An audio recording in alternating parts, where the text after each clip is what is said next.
נטע? כן, אמיר? ספרי לי את הסוד. איזה סוד?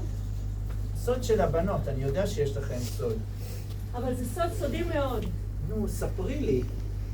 אבל אם אני אספר לך זה כבר לא יהיה סוד. אז ספרי לי בסוד. אתה יודע לשמור סודות? אתה לא תגלה לאף אחד, אפילו לא לעוזי? בטח, אני יודע לשמור סוד. סודות אצלי בטוחים. אף פעם לא בורחים. אני יודע לשמור סוד. גם אני. גם את מה? יודעת לשמור סוד. אז לא תספרי לי? לא.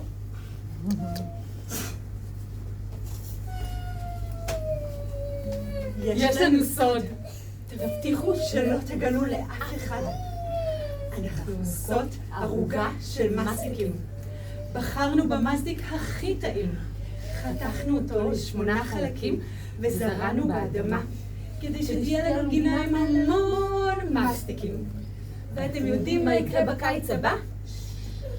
בקיץ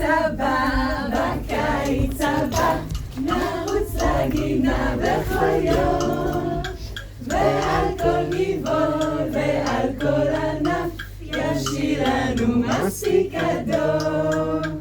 בואו תראו את הערוגה. היי, הבנים מתקרבים. בטח מנסים לרגל אחרינו ולפנות את הסוד שלנו.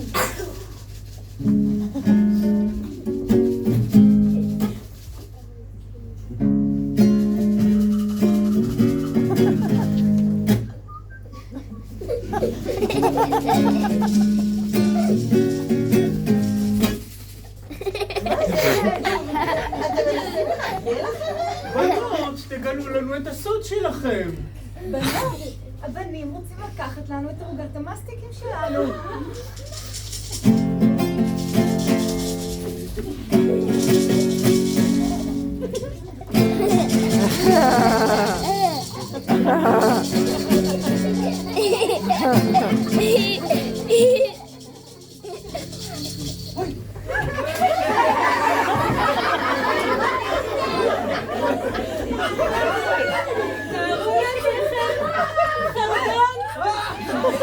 אתה מצחיק הזה, לאן הוא נכון, חרדון. אדם חרדון המבולבל לא יודע מאיפה בא בכלל. הוא שכח, מאין בא ולאן הלך, הוא שכח.